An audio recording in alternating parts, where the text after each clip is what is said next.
Chicos, qué mejor que un pastor para compartir un enfoque pastoral. El pastor entiende a la iglesia como una familia.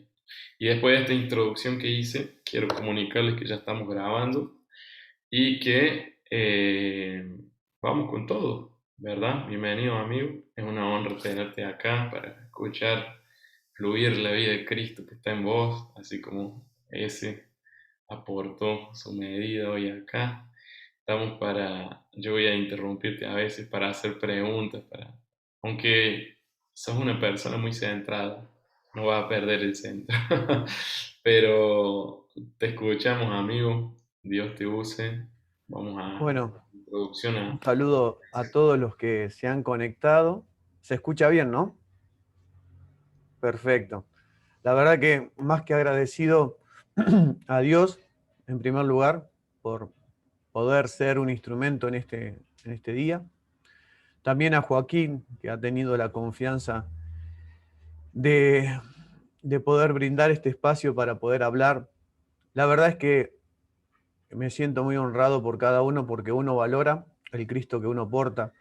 Entonces hoy uno no viene a hablar algo nuevo, sino que viene a tratar de moverse más específicamente. Entonces, hoy quiero que un poquito nos soltemos, ¿sí? Que hoy podamos ser una charla diferente, no mejor ni peor, diferente, en donde no van a escuchar la gracia, no van a escuchar la gracia y la forma que tiene Joaquín para expresarse, que gloria a Dios por su vida, porque la verdad es que Dios lo usa mucho, por lo menos para mi vida lo usa mucho, pero hoy podamos entender el por qué nos estamos reuniendo hoy estamos escuchando lo que tenemos que escuchar.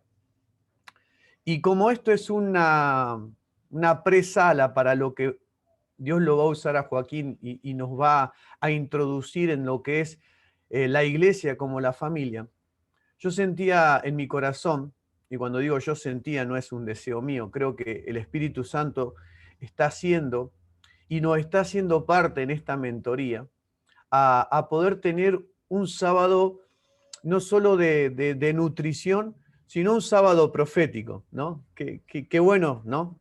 Y esto tiene que involucrar a que yo me tengo que sentir parte de lo que se está hablando y te vas a sentir que mientras voy a estar hablando el Espíritu Santo me va a hacer sentir, en algunos aspectos me voy a sentir como hijo, en algunos aspectos mientras va avanzando me voy a sentir como padre y en algunos aspectos me voy a sentir como la familia madura que necesita restaurar una generación que ha sido dañada. ¿Vamos bien? Se va entendiendo, ¿no?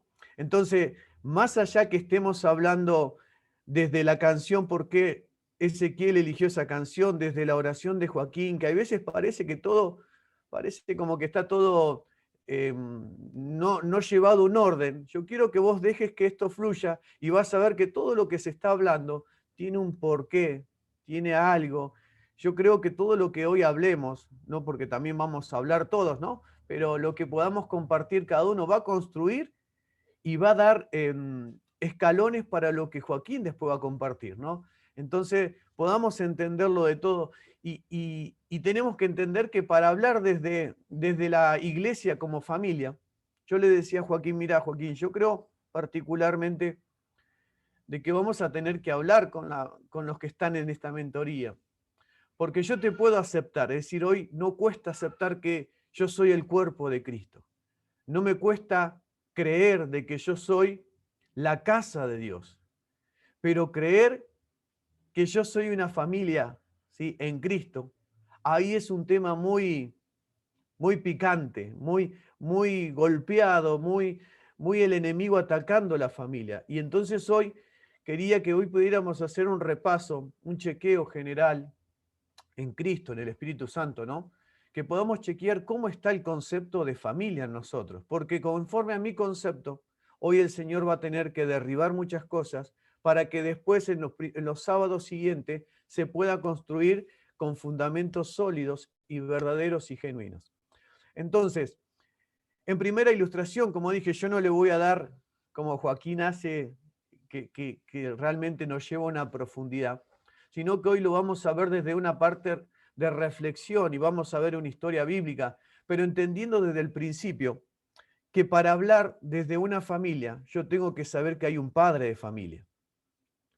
En mi vida tengo que reconocer que hay un padre de familia. Y en esta mañana ruego al Señor que podamos ir conociendo el corazón de este padre. Tengo que replantearme y decirme, Señor, ¿cuánto yo conozco de tu corazón? Porque tengo que entender que cuando tú pusiste al hombre en el huerto del Edén, el huerto era un contexto familiar y que ese huerto era familiar. Y cuando pusiste a Adán y pusiste a Eva, tú formaste todo para un contexto familiar que se desarrollaba todo en disfrute, que se desarrollaba todo, es más, Edén significa delicias, deleite, ¿sí? Entonces, desde empezar a entender desde ese fundamento, para poder llegar al Apocalipsis, como nos decía Joaquín, desde el Apocalipsis a la iglesia ya consumada, ¿no? A la familia ya consumada, pero poder entender del principio el corazón de Dios. Y yo te hago una pregunta que lo podamos ir de a poco viendo. ¿Realmente podemos decir que conocemos el corazón de Dios? ¿Podemos decir que Dios es amor? Una frase tan común, tan usada, pero que no sea porque lo leímos en la Biblia, sino porque esta generación está teniendo la experiencia de poder decir que Dios es amor. Y como tenemos la experiencia de decir que Dios es amor, estamos conociendo este amor.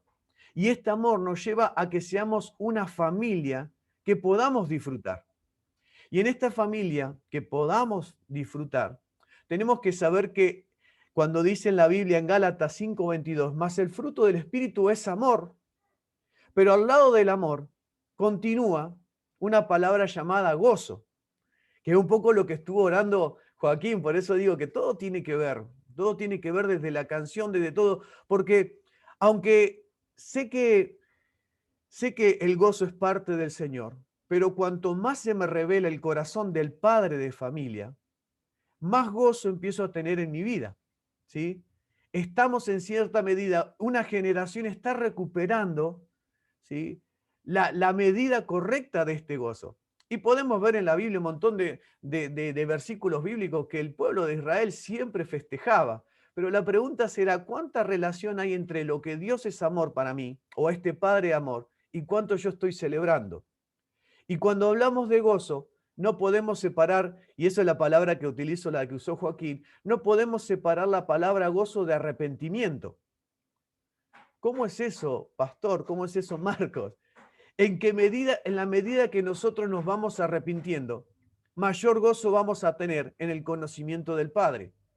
¿No se te viene a tu cabeza Mateo 4:17, que fue la primer presentación de Jesús, ¿no? Su primer predicación en público, que dijo, arrepentíos, porque el reino se ha acercado. Ahora, ¿cuál es la consecuencia de arrepentirse? Mateo 4:17 es la prédica, pero Mateo 5 dice la consecuencia de arrepentirse. ¿Cuál es la consecuencia de arrepentirse? Bienaventurado, bienaventurado, bienaventurado. 3 veces felices, 3 veces felices. Entonces, podemos entender que cuando nosotros podemos empezar a abrazar este arrepentimiento, el gozo de nuestro Padre nos está llevando a convertirnos. Nosotros no nos estamos convirtiendo a un evangelio, nosotros no nos estamos convirtiendo a normas o patrones de una iglesia evangélica. La pregunta será entonces, ¿a qué nos estamos convirtiendo? Que cada vez que nosotros decimos que nos hemos convertido, que realmente sea el verdadero orientación. Yo me estoy convirtiendo a lo que el Señor me diseñó desde el principio.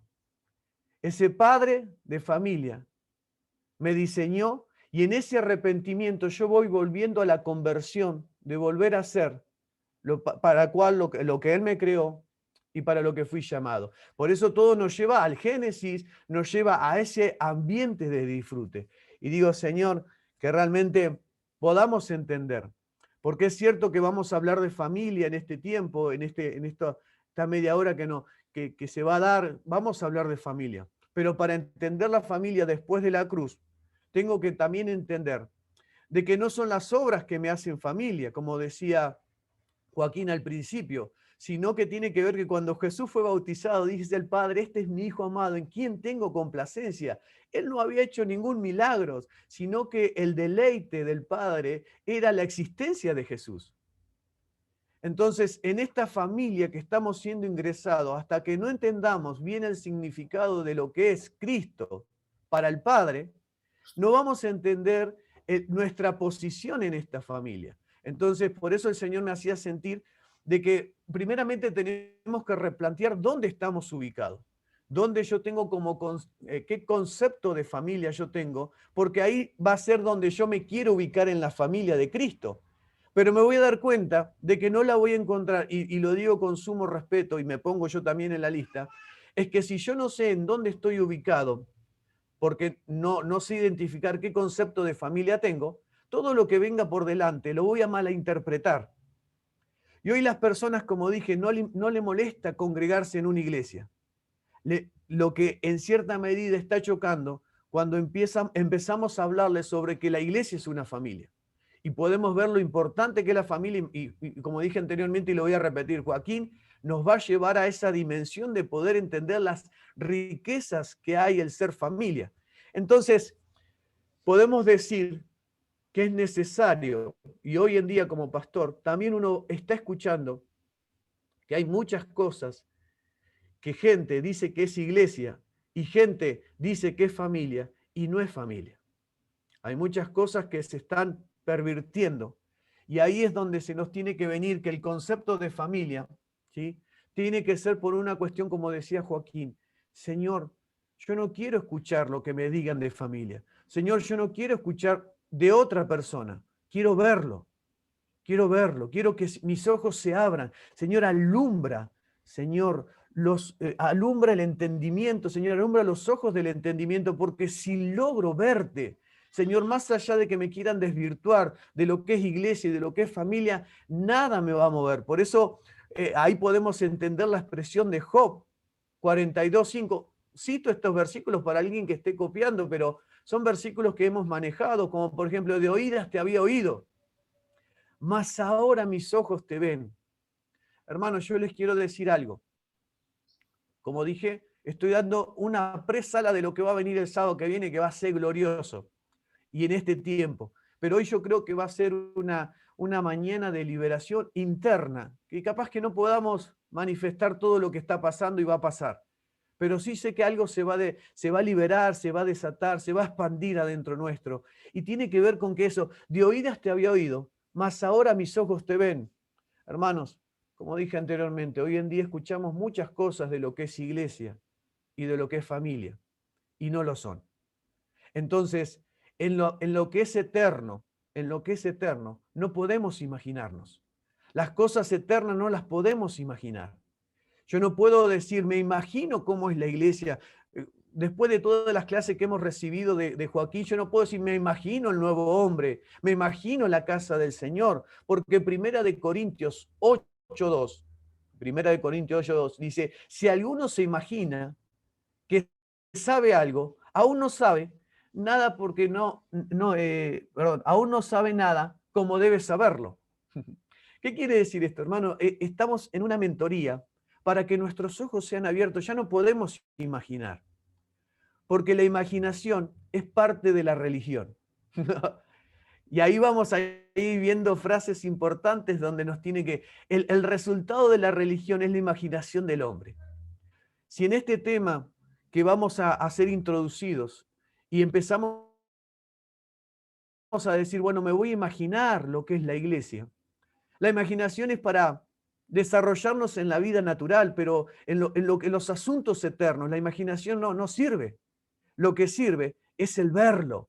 Mis ojos naturales no lo ven, pero mis ojos espirituales lo están viendo.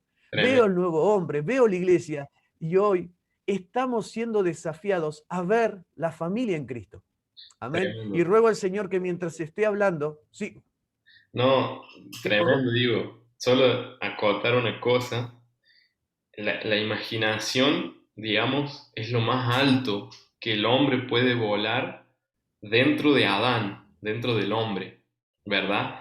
Pero por eso Dios dice, mis caminos no son tus caminos, mis pensamientos no son más altos. O sea, lo más alto que puede llegar el hombre no es ni lo más bajo de Dios, porque ahí entras en un terreno donde la imaginación es una prefiguración que te hace quebrar el primer mandamiento. No harás imagen, ¿verdad? De Dios, ni de lo que está en el cielo, ni en la tierra, ni debajo de la tierra. La imaginación me lleva a crear una imagen desde una mente no renovada, que es la mente de Adán. Pero la revelación, por eso me gustó lo que dijiste, que la imaginación está en la religión, pero la revelación parte desde la mente de Cristo, que es una mente a la cual yo puedo acceder cuando se renueva mi entendimiento. De vuelta, Dios no quiere aniquilar nuestras facultades, Él las quiere redimir en el sentido de trasladarnos y salvarnos en el alma hacia el nuevo hombre. Y me encantó esto porque el que imagina no toca, es cosa que ojo no vio, ni oído yo, ni ha subido el corazón del hombre. Significa que es inimaginable, pero el espiritual lo tiene dentro. Dios nos la reveló por el espíritu, porque el hombre espiritual tiene la mente de Cristo, juzga todas las cosas, pero no es juzgado por nadie, porque él va discerniendo, va tocando, tiene un tacto espiritual. Y esto es lo que debemos accesar cuando estamos reunidos en estos ambientes. No creo que nadie venga acá a perder el tiempo. No podemos salir como entramos, pero no en esa frase religiosa de tener un shock emocional porque el volumen estaba alto y había un auditorio bonito, sino porque realmente Cristo está siendo revelado como ese hijo. Perdón, Marco, que me extienda, porque hablaste de Mateo 3, ¿verdad? De los cielos abiertos y ese bautismo que viene sobre Jesús en el Jordán. Conviene que hagamos así para que se cumpla toda la justicia. Y ese mismo cielo abierto está sobre nosotros, y en esa voz que ecoa en el Hijo estamos incluidos nosotros. Así que, bueno, no hagamos imagen de esto, porque vamos a estar reproduciendo una idolatría. No nos movamos en nuestra imaginación, accedamos a esa revelación interna que Marco está explayando acá muy bien. Solo quería acrecentar eso. Bien, y ahí justo Joaquín lo dijo, porque todo lo que imaginamos lo terminamos idolatrando. Por eso Corintios habla de que la imaginación es idolatría. Es justo lo que estaba diciendo Joaquín. Entonces yo digo, en este contexto donde vamos a entrar, todos tenemos un prototipo de qué creemos que es familia. El problema es de dónde viene esa imaginación, que lo dijo perfectamente Joaquín, viene desde la naturaleza adámica.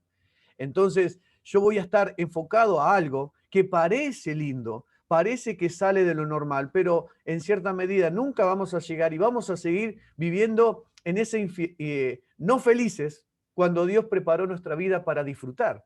Entonces, nunca vamos a poder tomar una generación o ser de la generación que disfrute realmente a Cristo como familia o la iglesia como familia. No lo vamos a poder disfrutar porque tenemos que romper esta imaginación o estos moldes que hemos creado. Entonces, mientras vayamos avanzando ahora, seguramente se nos va a venir que hay ciertas reacciones porque yo tengo un molde de familia que se tiene que romper. A ver, y vemos desde el principio, desde el Génesis, vemos hasta el Apocalipsis, vemos que la Biblia, en cierta medida, la Biblia tiene un hilo conductor. El hilo conductor de la Biblia se llama Cristo, pero también en espíritu, ¿sí? El hilo conductor y el propósito eterno de Dios se llama Cristo, pero en cierta medida también tenemos que saber que Cristo se fue desarrollando como simiente desde el principio y Dios fue eligiendo familias en el transcurso de la dispensación de los tiempos. Cristo fue en simiente transferido a diferentes familias hasta que llegara, ¿no?, a María y a José, y Cristo fuera dado a luz en carne y huesos, pero desde el antiguo pacto, la simiente fue siendo transferida en familia, Por eso, como pone Joaquín ahí, Satanás siempre fue en busca no de familias, sino de la simiente. Entonces buscaba las familias que él podía poder darse cuenta, o él estaba buscando la semilla, entonces él atacaba familias. Ahora, quiero que vayan entendiendo este concepto. Cristo desde la eternidad, hasta Cristo en la consumación, pero Cristo como simiente, como la simiente eterna, y el Padre eligiendo a familias para que puedan transportar esta simiente. Por eso después ya cerca más o menos en el pueblo de Israel, ya no era una familia, sino que después Israel terminó separando en diferentes tribus, ¿no? Que esas tribus eran familias. Ahora, lo que nos enseña el antiguo pacto es que cada tribu tenía una porción o un aspecto de Cristo, de esta simiente, y que el conjunto de las 12 tribus podían hacer un Cristo más completo. Ahora, lo glorioso de que después de la cruz nosotros podemos no dividirnos en tribus, sino que ahora contenemos al Cristo completo, ¿no? Eso es lo glorioso, porque antes se decía, la familia de Isaacar es la única entendida de los tiempos. La familia de Rubén, la familia de Benjamín, la familia, ¿sí? De tal son los levitas los únicos que pueden adorar. Entonces, ¿cómo podemos ver? Por eso digo desde el concepto un poquito más macro, ¿sí? Y después lo vamos a ver un poquito más en lo individual, pero vemos el corazón del Padre cuidando esta simiente hasta llegar a que esta simiente se dé a luz. Y esta luz, como podemos ver, que después de la cruz nosotros formamos solamente una sola familia. Se separa todo el hecho de decir ya no son varias familias, ahora es una sola, que lo dice, Pablo dice, doblo mis rodillas, ¿sí? Ante el Señor Jesucristo, quien toma nombre toda familia de los cielos y la tierra. Ahora, es fácil entenderlo o saberlo leerlo, pero tenemos que verlo desde el recorrido. En el recorrido la simiente siempre estuvo siendo cuidada por familias, porque para Dios el ambiente más propicio para que se engendre la vida de Cristo es una familia. Y para que se pueda manifestar la vida de Cristo, el Padre ve una familia. Amén. Entonces, ya con esta introducción de ver desde la línea del tiempo cómo el Padre primero va cuidando la simiente hasta que la simiente ya está manifestada en carne y hueso, y después que pasa a la cruz, esa simiente ya no la tenemos como simiente, sino ahora la tenemos como vida. Y eso es lo más glorioso. Ahora lo tenemos como vida. Pero bueno, vamos a ir a un versículo. Joaco, no sé si vos querés ponerlo ahí, porque ese es como el versículo clave que vamos a estar Otro más. compartiendo. En Ruth 1:1 al Ruth, 5. Ruth, para 1:1 acá. Ruth al 5. 1.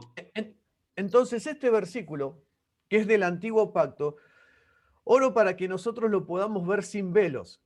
Y como dije, esta, no sé, charla, esta predicación, esta porción que se está compartiendo, nos va a llevar a movernos en una eternidad, de donde yo me siento ahora que la prédica es para mí como hijo, pero también lo abrazo como padre, pero también lo abrazo como la familia que va a restaurar una generación que ha sido dañada por otras familias. ¿Amén? Amén. Ahí estamos, Marquitos. Bien.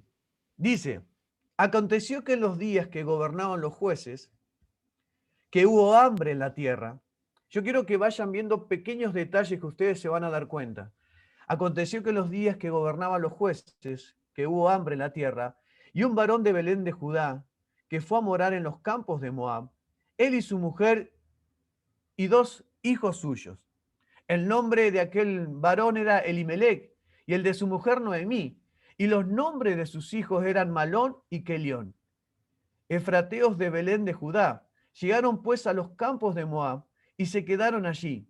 Y murió Elimelec, marido de Noemí, y quedó ella con sus 2 hijos, los cuales tomaron para sí mujeres moabitas. El nombre de una era Orfa y el nombre de la otra era Ruth, y habitaron allí unos 10 años. Y murieron también los dos, Malón y Kelión, quedando así la mujer desamparada de sus hijos y de su marido. Para entender un poquito el contexto de lo que está pasando, el libro de Ruth está después del libro de Jueces. Jueces termina diciendo, Jueces 21, 25, es decir, el final del libro de Jueces termina diciendo, en estos días no había rey en Israel, cada uno hacía lo que bien le parecía. Entonces, desde esa frase final comienza el libro de Ruth. Ya que no había rey en Israel, cada uno hacía lo que bien le parecía. Y yo, como consejo te puedo dar de que hay que tener en cuenta a la hora de leer en la Biblia los lugares geográficos, los tiempos y los nombres, porque eso nos va a dar mayor sabiendo que el antiguo pacto habla en figuras y sombras. Yo tengo que ir encontrando los significados porque me va a dar mayor luz a esta historia. Yo sé que seguramente ya la conocen esta historia y seguramente en algunos aspectos, como dije, yo vengo a hacerle recordar a ciertas cosas, pero en algún momento yo sé que de lo que estamos charlando, el Señor nos va a traer más luz con respecto a lo que es una familia o la familia en Cristo, ¿no? Entonces, de ver eso, la parte de los lugares geográficos, los tiempos y los nombres, y nos va a dar mayor luz. Acá podemos ver, en cierta medida, en este versículo, que acá se está hablando desde una familia y se está hablando de un contexto familiar. Un contexto familiar que tiene todo para que funcione, pero también desde un contexto familiar para que haya un disfrute. Acuérdense que el Padre siempre lo que hizo fue para que nosotros disfrutemos. Y ahora, en el Antiguo Testamento es importante saber de que los nombres se daban, y recuerden esto, en el Antiguo Pacto se ponían los nombres a los hijos conforme a la revelación de Dios que le daban los padres, y eso tenía que ver con una revelación presente o futura de lo que estaban viviendo. Entonces, el nombre a los hijos era la revelación que Dios le daba. Por eso, yo no me puedo imaginar el nombre de mi hijo, lo que nos explicó Joaquín, ¿no? Yo no me puedo imaginar el nombre de mis hijos. Yo tengo que, el Señor me va a revelar a mí los nombres de los hijos. Entonces, en el antiguo pacto venían los nombres por revelación, tanto por algo que estaba aconteciendo o por el futuro que estaba viniendo. Entonces, ahora vamos a ver en cierta medida por qué Abraham le puso a su nombre a su hijo Isaac, porque significa risa, alegría, deleite, disfrute. Y eso tiene que ver con la persona de nuestro Señor Jesucristo, alegría, gozo, disfrute, regocijo. Amén. Eso es la revelación de poner un nombre. Y en este caso, el nombre que tenemos como el primer varón que aparece en esta historia es Elimelec. ¿Y saben qué significa Elimelec? Significa Dios es rey. Elimelec significa Dios es rey. Y Noemí significa placentera o la que disfruta de gran manera. Ahora veamos este versículo sin velos y acá podemos ver a Cristo y a la iglesia, ¿no? Podemos ver Cristo, que es la expresión del gobierno del Padre, Muy bueno. porque nuestro... ¿Cómo? No, muy bueno. Nunca lo había visto. Ah, genial. Entonces, Cristo y la iglesia, Cristo siendo el gobierno, la expresión del gobierno del Padre, pero Él en la tierra vivió en una obediencia absoluta al Padre.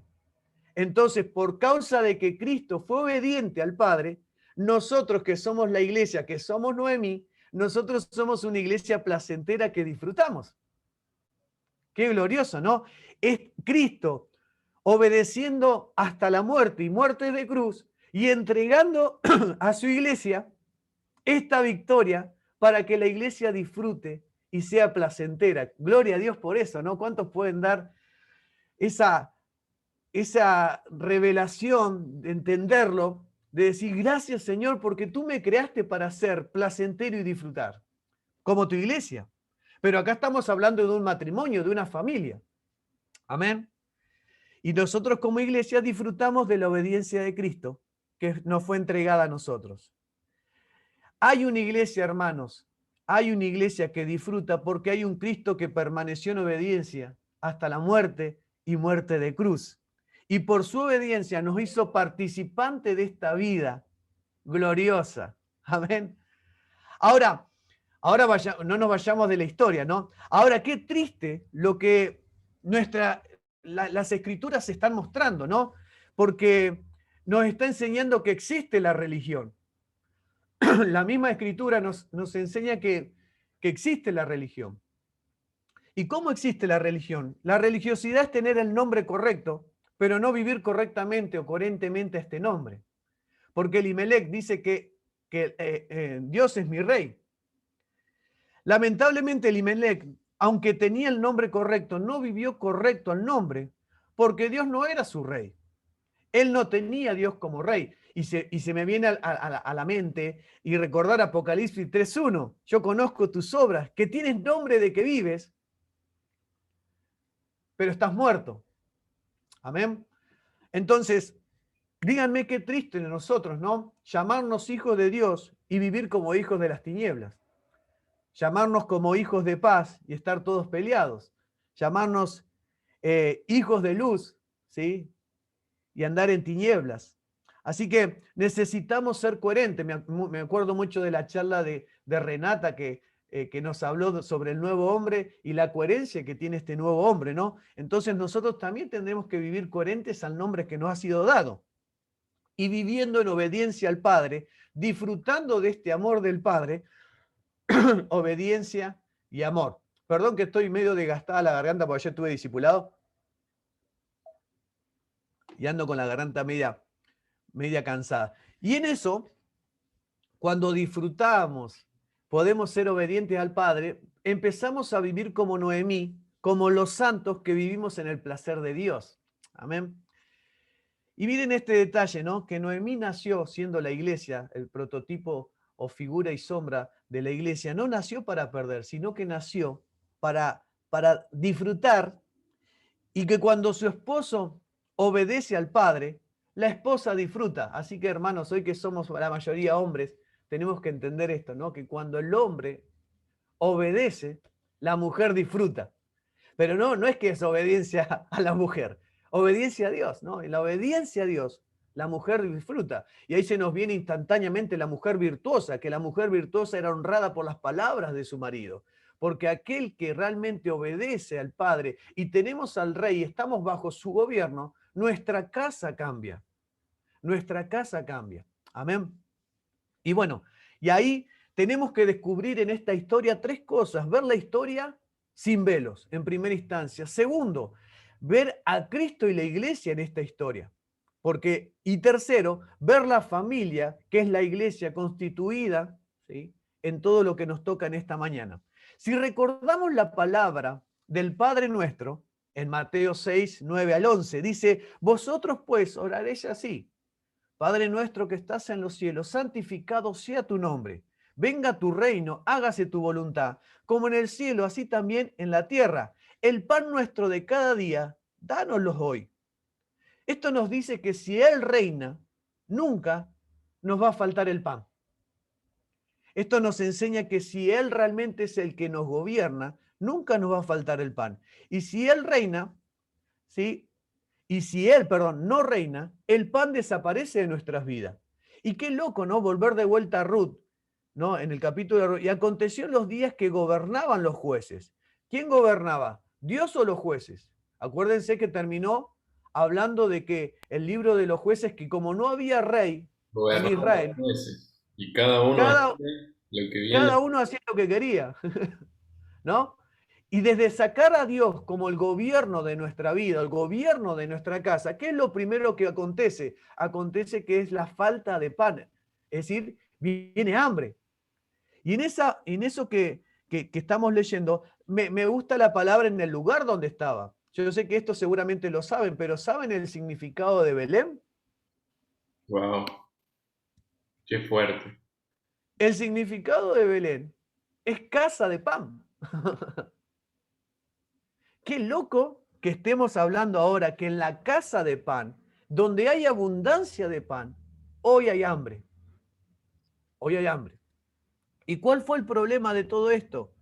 El problema de todo esto es que Elimelec, teniendo un nombre que está exaltando el nombre de Dios, que es Dios es mi rey, Él tomó una decisión cuando vino una crisis, porque la crisis viene cuando nosotros dejamos de lado, es decir, dejamos el gobierno de Dios fuera de la familia. Viene el hambre, y díganme, y bueno, y dice que este varón se fue de Judá, de Belén de Judá, se fue. Ahora, ¿no es más fácil, hermanos, no es más fácil volver nuestra vida a Dios que ir a buscar con nuestras propias fuerzas los recursos? ¿No es más fácil para Elimelec decir, Señor, me equivoqué, te saqué de mi primer lugar y estoy poniendo mi familia en juego? ¿No es más fácil eso que tener que salir a buscar sus propias provisiones? Por eso es interesante saber que cuando nosotros nos sentimos en esos bajones, en esos sin fuerza, nos sentimos en ese tiempo donde realmente no sentimos la presencia del Señor, ¿no es más fácil volverse al Señor que buscar ciertas, por eso imaginarnos ciertas puertas o caminos paralelos para buscar saldar lo que me está sucediendo? Y esto es lo que le estaba pasando a Elimelec. Elimelec no quiso volver a Dios. Ahora, la historia sigue, porque vamos avanzando a la historia. Dice Marquito, que, paréntesis. sí, Interesante también que la casa de pan, que es Belén, pan siempre en la escritura es tomar a Cristo como nuestra vida. El que come mi carne y bebe mi sangre, y mi carne es este pan, ¿verdad? Tomar amén. a Cristo como mi vida tiene que ver, apunta con una actividad individual, pero manifestar a Cristo en mi vivir tiene que ver con una expresión colectiva. Entonces, en la casa de pan, donde no se toma a Cristo como nuestra vida, ¿verdad? Como dice Colosenses, cuando Cristo, que es vuestra vida, se manifieste, entonces seréis manifestados, seréis glorificados. Y después Pablo en Filipenses va a decir, porque para mí el vivir es Cristo y el morir es ganancia. Entonces Cristo es nuestra vida y nuestro vivir. Solo que vida es el paso uno, comerlo ahí en Belén. Y si en la casa de pan hay hambre y no se accesa a este pan de vida, difícilmente esto que por el hombre no entra, no se va a desdoblar en la expresión colectiva primaria que tenemos, que es la familia. Y hablando acá de la familia de una casa, ¿no? Entonces, ¿por qué hubo hambre? Hambre tiene que ver con que Cristo no es manifiesto en nuestro vivir, porque no lo comimos como nuestra vida. Y eso quería agregar que estaba viendo acá entre líneas. Está todo bien marcado en el texto, ¿verdad? Los lugares, los nombres, hombre y mujer, y dos hijos, o sea, la familia, Aarón, mujer, hijos, los nombres, que ya supongo que vas a entrar más profundidad en eso, y el lugar. Claro. O sea, es como que no es más fácil, como vos decís, volverse a Cristo y decir, Señor, estuve comiendo, estuve consumiendo otra cosa que no sos vos, que no es tu vida. Te necesito como mi vida para asimilarte orgánicamente y que entonces, inconscientemente, haya una expresión de lo que yo estoy comiendo en mi vivir, ¿verdad? Bueno, eso quería agregar, eso es me parece interesante. Muy bien, muchas gracias. Em, entonces lo que sigue ahora en la historia es que dice que se fueron de Belén de Judá y empezaron a ir a los campos de Moab, ¿sí? Y seguramente ustedes recuerdan quién era Moab. Moab era un hijo, ¿sí? Era un hijo, uno de los hijos de Lot, que nació del incesto. Moab es un hijo de Lot que nació del incesto. Entonces, eh, los campos, es decir, de Moab, donde fueron a habitar esta familia, eh, es el campo de inmoralidad sexual. ¿Qué quiere decir eso? Que donde ellos fueron a habitar, ahora empezaron a ser habitantes del campo de la perversión sexual. Y esto no es para tomarlo inocentemente, ¿sí? que cuando uno, como decía Joaquín, uno termina negando a este pan, que es Cristo, lo que hace este descuido de que Él ya no es el que me gobierna y Él no es mi alimento, lo que hace que desde estar en la casa del Padre, ¿sí? En la casa de pan, termino por una cuestión de lo contrario, termino estando en los campos de la perversión sexual y de la inmoralidad. Entonces, todo pecado de inmoralidad, y eso lo habla Gálatas 5:19, los primeros cuatro, los primeros obras de la carne, los primeros tienen que ver con la parte sexual de nuestro cuerpo, lo mismo que en Colosenses 3:5, habla que los primeros tienen que ver con nuestro cuerpo, y eso habla en la falta de gobierno del padre de la casa. Obviamente que no nos estamos yendo desde lo que es una familia, ¿no? Lo estamos hablando de una familia particular, pero ahora lo vamos a terminar desde una familia colectiva, ¿no? Pero hablemos desde este concepto. Entonces, cada vez que yo me salgo de este padre, de familia, de esta casa, yo termino en los campos de la perversión, de los campos de la inmoralidad. ¿Y no se te viene la historia otra vez del hijo pródigo? Que el hijo pródigo, ¿qué hizo? Que se fue de la casa. ¿Y dónde gastó su dinero? Con prostitutas. ¿Cómo salir de la casa? ¿Cómo salir de este pan? ¿Cómo nos lleva a los campos inmorales, ¿sí? De inmoralidad, perdón, y a los campos de perversión sexual? Por eso tenemos que no ser tan inocentes el decir yo no como de Cristo. O Cristo a mí no, o el Padre a mí no me gobierna. Por eso es tan importante saber, porque puedo ser un ministro hoy, pero yo no quiero decir que hoy estoy en los campos. Ahora, vamos a ver las consecuencias de estar en los campos de perversión y de inmoralidad. Pero esto es un detalle interesante saber, que el pecado sexual entra en acción cuando Dios deja de gobernarnos, cuando yo decido que Él no me gobierne. Entonces, entramos en un lugar muy peligroso donde el destino de nuestras familias corre riesgo. No es un juego entrar en el campo de la inmoralidad sexual. No es un juego que no nos va a costar, es decir, no es un juego que no nos va a costar, hermanos, nos va a costar. Y Joaquín nos enseña también de las disciplinas que va a venir en el milenio, ¿sí? Entonces, no es algo que va a ser fácil o algo que va a decir, no, se va a solucionar. Por eso el Señor viene con alerta. Al hijo pródigo casi le costó la vida. Y recuerdan que el hijo dijo algo, hay algo que extraño en la casa. Extraño el pan. Comida, el pan. Sí, señor. Extraño el pan de la casa. ¿No? Bueno, avanzamos un poquito más. Entonces, ahora Noemí, que había sido creada, Noemí, que había sido creada para ser placentera y tener disfrute, ya no estaba disfrutando porque estaba en los campos de la inmoralidad sexual. Entonces ahora seguimos. Y dice, hablemos de los nombres de los hijos. Y dice, el nombre de aquel varón Elimelec, bueno, y murió Elimelec, marido de Noemí, y quedó ella con sus 2 hijos, los cuales tomaron para sí nombres. Vamos a los nombres, perdón, en el 2, Malón y Kelión. ¿Quieren saber qué significa Malón y Kelión? Malón significa débil, enfermizo. Kelión significa defectuoso y que será un fracaso. Hermanos, ¿se acuerdan? Ahí si querés sacarlo, Joaquín, así nos podemos ver los rostros. Ahí está. Malión significa débil y enfermizo. Y Kelión, defectuoso y que será un fracaso. ¿Se acuerdan que en el antiguo pacto, cómo se ponían los nombres a los hijos? Se ponía por revelación. Pero miren cómo llegó a tal punto de que un padre pueda ponerle esos nombres a un hijo. ¿Y cuál fue? ¿Cuál fue el propósito? ¿Cuál fue el error acá? Y hermanos, de verdad se lo digo en todo amor y corazón. Y acá lo podemos ver en figura y sombra en el tabernáculo. Porque para entrar al tabernáculo, lo primero que tenía que pasar para entrar al tabernáculo era el pan de la proposición, para después llegar al candelabro.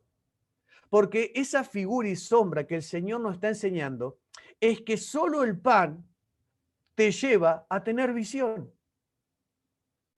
Cuando uno no tiene ese acceso a ese pan, no va a tener visión. ¿Qué le pasó a Elimelech? Por no tener pan, no solo que Dios no era su rey. Segundo, no solo que no accedía a ese pan. Tercero, era un hombre sin visión. ¿Qué pasó? Le puso nombre a sus hijos sin visión. Y acá lo que estamos hablando de familia, y ahí sí me meto un poco a tu vida y a mi vida. Yo no sé qué nombre tenés. Yo no sé si realmente tuviste un padre o una madre que realmente dijeran, estas personas están comiendo de Cristo. Y tuve el apoyo. Tuve el apoyo y Dios sabe que no estoy queriendo ejercer manipulación sobre tu alma, pero sí hoy creo que tiene que haber un rompimiento en nuestra mente. Porque se nos habla de familia sacerdotal, se nos habla que todos estamos en Cristo, pero ¿qué concepto yo tengo de familia? Yo te puedo asegurar que conforme a cómo va a venir de tu familia, ha involucrado también la imaginación de prototipo de lo que vos crees que en Cristo es familia. Pero imagínense estos dos jóvenes que tu papá y tu mamá te pongan débil y enfermizo y te ponga defectuoso y serás un fracaso.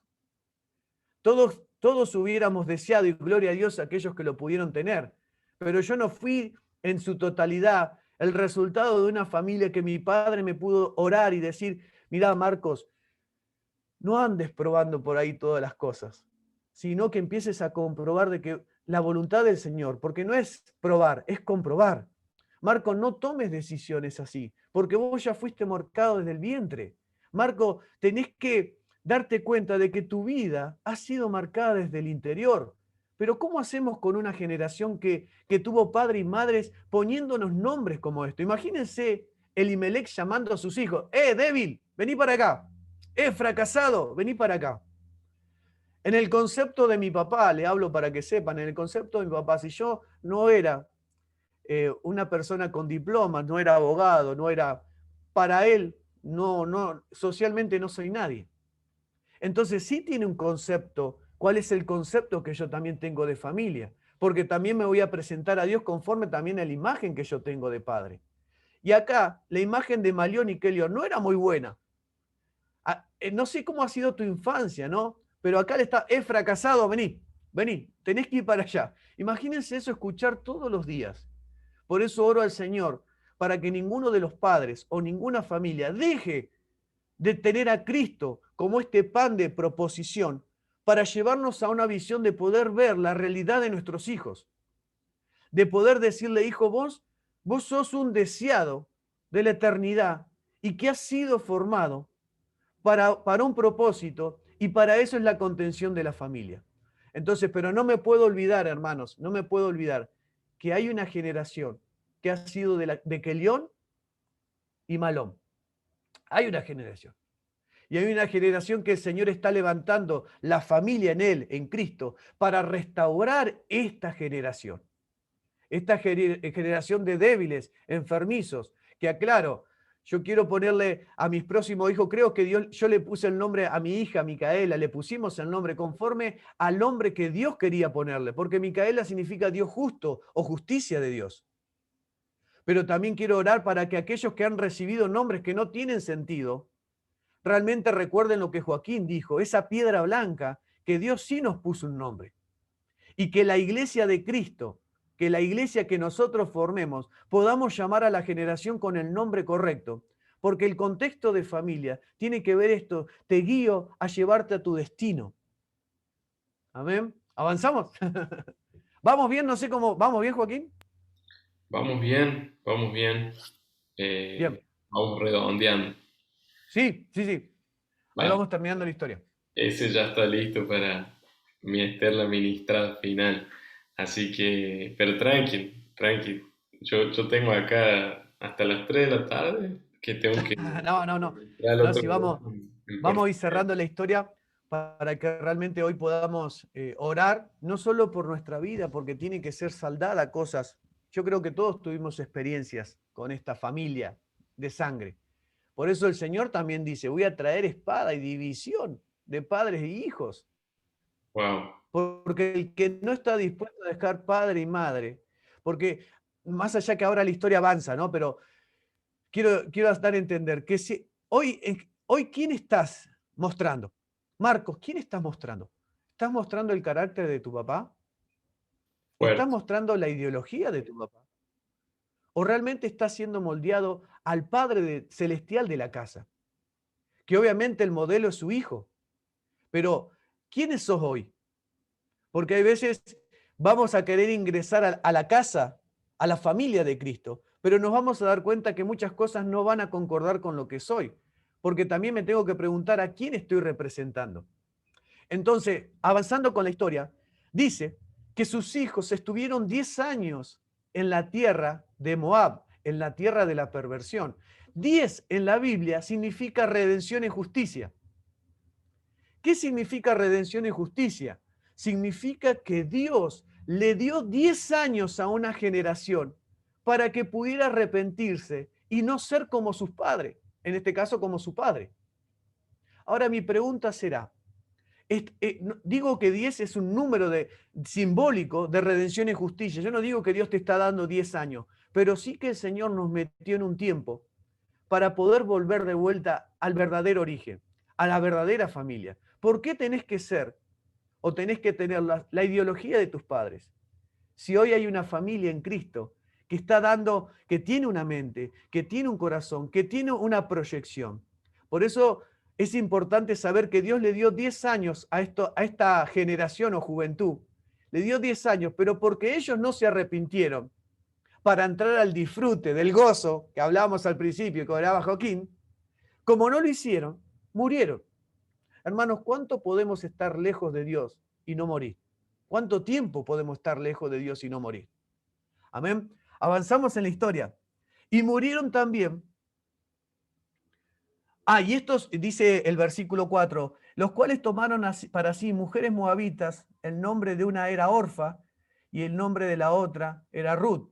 Y habitaron allí unos 10 años y murieron también los dos, Malón y Kelión, quedando así la mujer desamparada de sus 2 hijos y de su marido. Orfa significa orgullosa, testaruda, duro de cerviz.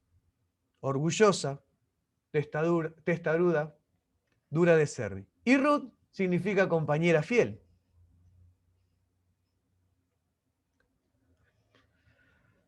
Entonces, ¿qué sucede en la historia? Sucede que sus maridos, ¿no? Que vendrían a ser los hijos de Noemí, murieron. Quedaron 3 mujeres. Hermanos, quiero que entiendan esto para ya de la historia y no vamos a abarcar más de esta parte. Pero sí que podamos entender de que la simiente había sido elegida esta familia para aportar la simiente y que la simiente traspasara por esta familia. Pero por causa de que murió Elimelec, murió Malón y murió Kelión, ¿dónde iba a seguir esa simiente? Entonces, ¿qué pasa en la historia? Sucede de que en cierta medida Noemí escucha que en la casa de Belén volvió la provisión.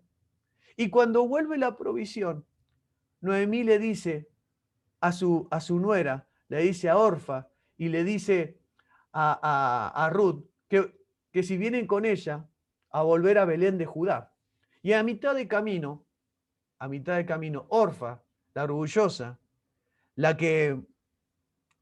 testaruda, la dura de cerviz, la que le gusta hacer las cosas y cree que ya conoció todo y no está dando acceso a mayor conocimiento, esa misma dice, yo me retrocedo, yo me quedo. Hermanos, te hablo en el espíritu a que dejes soltar al Cristo que estás portando, pero también que te dejes en estos sábados a dejar aprender más, dejar enseñar, porque se está revelando la persona de Cristo con una mayor amplitud en esta vida, en nuestra vida. Entonces, eso glorioso, la testaruda, la orgullosa, la que no quiere aprender más de lo que sabe, se termina quedando en el camino. Pero Ruth, la compañera fiel, le dice, yo te voy a acompañar y tu Dios va a ser mi Dios. Lo que como todos conocemos la historia, ya conocemos la historia y han leído, Ruth se termina casando con Boaz. Boaz es tipo y figura de Cristo. Pero cuando Ruth aparece en Belén de Judá, acuérdense que Ruth venía de los campos de los moabitas. Su reputación no era buena, sino que sino que realmente era mal vista. Pero después cuando vos la tomas como mujer, ¿sí? Y ahí es donde nosotros podemos entender la formación de la familia. No sé si se puede sacar la pantalla. Ahí podemos entender, gracias, la formación de la familia. Yo no sé cómo ha sido tu pasado. Yo no sé si has tenido los padres ejemplares, pero hay algo que nosotros tenemos que saber, que la nueva familia que recibimos nos enseña a resolver nos enseña a resolver las situaciones de nuestro corazón. Yo tengo que resolver mi corazón. ¿Por qué? Porque Malión y Kelión tuvieron la posibilidad de ser diferentes del padre, pero no se arrepintieron. Hay gente hoy en día que está viviendo ser todo lo opuesto al padre. Yo, hermano, yo no quiero ser mejor o peor que mi padre o mis padres, porque cuando yo tomo esa decisión del corazón, voy a cometer otros tipos de errores. Entonces, la sabiduría de una generación es aprender de los errores de los demás. Tenemos que resolver nuestro corazón para entender el diseño de familia. Tenemos que resolver nuestro corazón para amar y honrar a nuestros padres. Pero en esto que nosotros estamos siendo impulsados, también hay una generación que no tuvo esos padres que te oraban antes de dormir y te decían, hijo, lo mejor que pudiste decidir es por Cristo. Y eso fue construyendo una imaginación, ídolos de cómo me gustaría que fuera la familia en Cristo. Pero eso no me asegura que yo lo vi. Como también, por causa de este modelo, no puedo acceder. Por eso no seamos orfa, no seamos personas cerradas, orgullosas, a decir, yo de familia a mí no me hablen. Abrámonos a lo que el Señor se está revelando en este tiempo. Entonces, nos enseña que no importa tu pasado, no importa la condición, sino la actitud de una mujer como Ruth, una compañera fiel.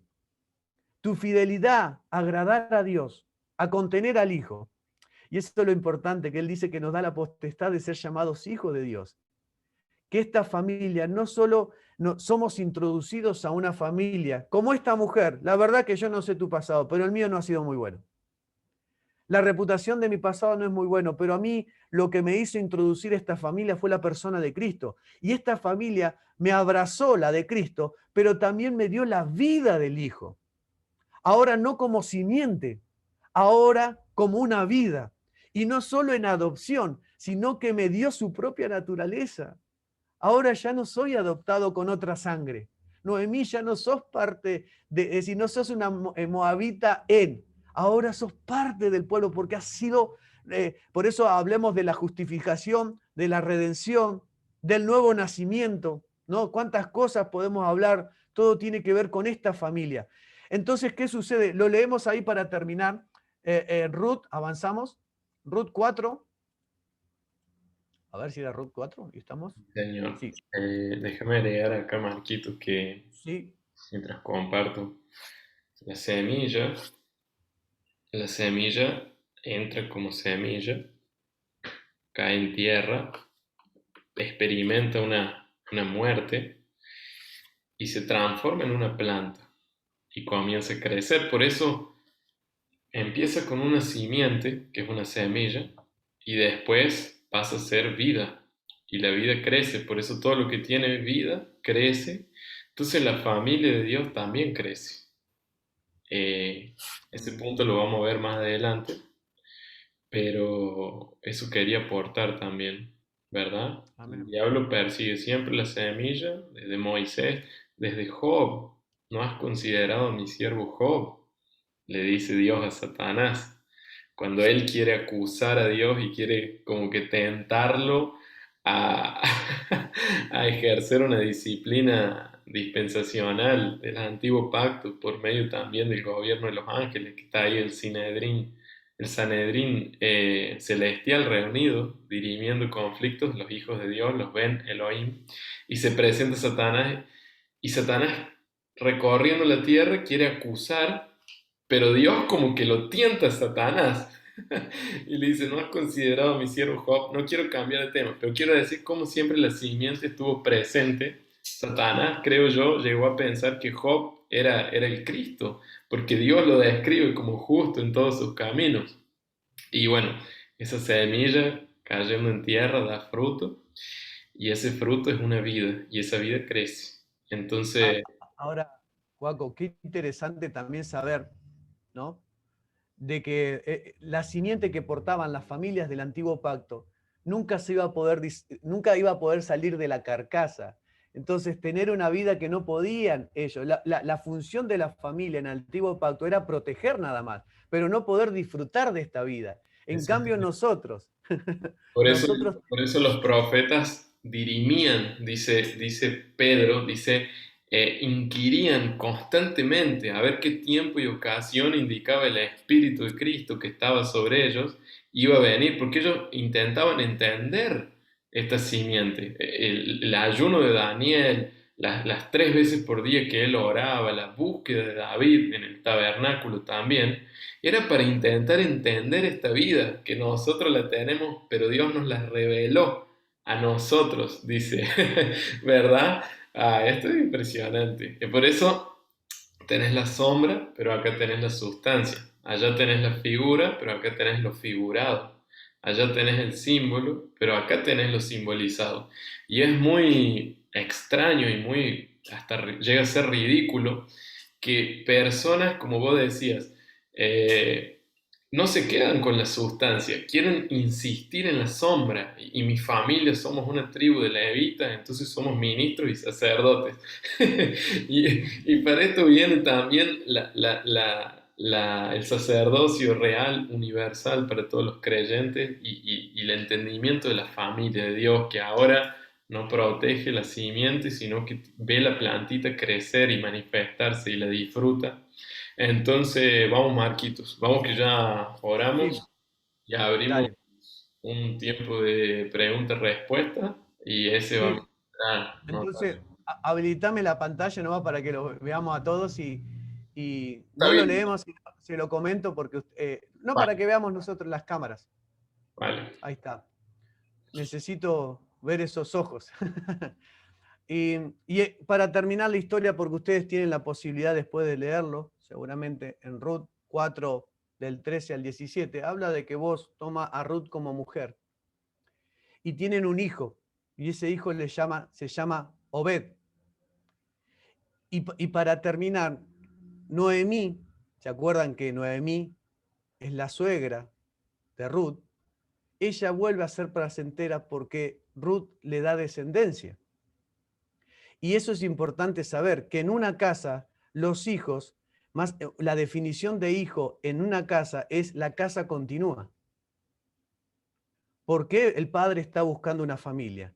Y busca hijos, porque en lo que se forma la familia, los hijos continúan eso que hay en la casa, ¿no? Entonces, la definición para ir terminando y dejamos, porque seguramente va a ser hermoso poder compartir lo que ustedes van a compartir. Obed significa adorador siervo. Y esto, para terminar, Obed, para que lo podamos entender, Obed es el abuelo de David.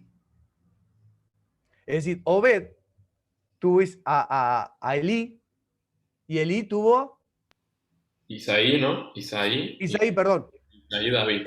Obed tuvo a Isaí, Isaí tuvo a David. Miren, desde una decisión de fidelidad de Ruth, ¿sí? Que si Ruth no seguía, no seguía a Noemí y Noemí no hubiera vuelto a Dios, hubiera estado en juego el nacimiento de David, ¿no? Y si no hubiera nacido David, Jesús es hijo de David. Y lo más loco de todo esto es que una mujer moabita, que no era israelita ni judía, pasó a estar en la genealogía de Jesús. Qué tremendo, ¿no? Y ahí es donde nos sentimos nosotros los gentiles, hermanos, en esta familia.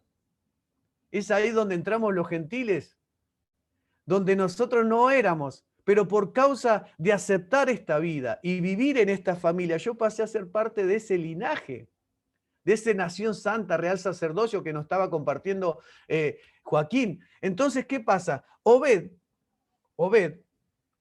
es adorador siervo. Y cuando hablamos de adorador siervo, se nos viene a la última tentación de Jesús en el desierto, cuando dice que otra vez llegó el diablo a un monte, ¿sí? Mateo 4:8, y lo mostró todos los reinos del mundo y la gloria de ellos. Y le dijo, todo esto te daré si postrado me adorares. Entonces Jesús le dijo, vete, Satanás, porque escrito está, al Señor tu Dios adorarás y a Él solo servirás. Entonces, cuando vemos la genealogía, la línea, la simiente, obviamente que el mayor adorador en primera instancia, en esencia, fue nuestro Señor Jesucristo, pero anteriormente vemos a Andoví, que era un adorador, y dice Hechos 13 que él sirvió a su generación, es decir, adorador, siervo. Pero también en esencia nuestro Señor Jesucristo le viene a decir a Satanás de que yo tengo en claro para qué vine. Yo vengo de una casa de familia. Vengo de una familia y la familia en mí desarrolló el propósito por el cual vine. ¿Cuál vine? A ser un adorador y a ser un servidor. Amén. Y con esto quería cerrar este tema para hacerte entender esto. Creo en el Señor, creo que en el transcurso de lo que se ha predicado me sentí como hijo en un momento. Me sentí como el hijo que no ha tenido esos padres que comieron de Cristo para poder, ¿sí? Enseñaron a mí que no tengo que andar probando cualquier cosa. Y hasta ir a los campos de inmoralidad o de sexualidad, de la perversión sexual. Pero también me sentí como padre, que si no como de Cristo, y Cristo, es decir, y el Padre no me gobierna mi vida, voy a terminar en estos campos y voy a poner en juego a mi familia. Pero yo sé que si como del pan de la proposición en el tabernáculo, voy a pasar al candelabro que es la visión. Por eso no quiero que me hablen de iglesia y no quiero que me hablen de familia, quiero verlo. Pero para verlo necesitamos comer de Cristo. Y tercero, que nosotros hoy podamos entender que somos 6 personas en este momento, pero que hoy hay una representación de una familia madura que quiere abrazar. Yo te quiero decir algo, no vivas tu vida para hacer lo contrario de tu familia carnal o de sangre. No vivas para hacer lo contrario.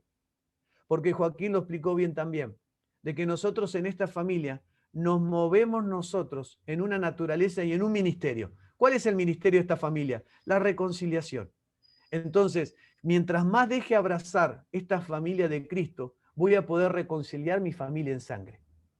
Pero no lo hagas no entendiendo el modelo correcto, porque van a venir con prejuicios, venganza, resentimientos. Por eso el Señor hoy ha levantado una redención en justicia para nosotros para arrepentirnos. Yo me quiero arrepentir porque quiero entrar en el gozo, en el deleite de lo que ha preparado mi Padre. Así que gracias por este momento, gracias, espero que le haya ayudado, que haya sido un aporte para lo que se va a venir en familia, ¿sí? Porque la familia es el contexto donde Cristo se engendra y se manifiesta. Así que realmente nosotros, le haya sido de bendición.